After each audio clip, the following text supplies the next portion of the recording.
মোটরসাইকেলে বিভিন্ন ধরনের কুলিং সিস্টেম দেখতে পাওয়া যায়। এর মধ্যে উল্লেখযোগ্য হচ্ছে air cool, oil cool and liquid cool system.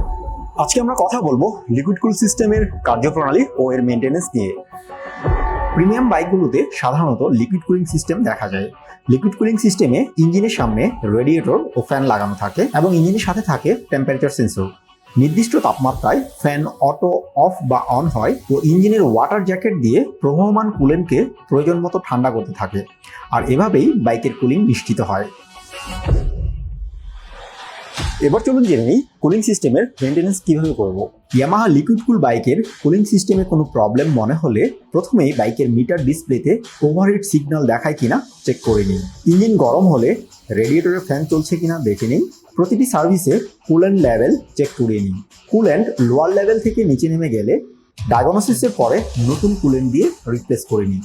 প্রতি 2 বছর পর পর অবশ্যই কুলেন্ট চেঞ্জ করে নিতে হবে। কুলেন্ট চেঞ্জে অবশ্যই ইয়ামালুদ কুলেন্ট ব্যবহার করতে হবে। রিকমেন্ডেশনের বাইরে কুলেন্ট ব্যবহার করা থেকে অবশ্যই বিরত থাকতে হবে, কারণ সঠিক অ্যান্টিফ্রিজ প্রপার্টি না থাকলে ইঞ্জিনে বড় ধরনের ক্ষতি হয়ে যেতে পারে। আজ এই পর্যন্তই। কুলিং সিস্টেম নিয়ে আরো কোনো প্রশ্ন থাকলে নক করতে পারেন আমাদের ফেসবুক পেজে। আমরা চেষ্টা করবো সেগুলো অ্যান্সার দিয়ে দেওয়ার জন্য। পরবর্তীতে দেখা হবে নতুন কোনো ভিডিও নিয়ে। ততদিন পর্যন্ত সবাই ভালো থাকবেন, সুস্থ থাকবেন, ট্রাফিক আইন মেনে মোটর বাইক রাইড করবেন।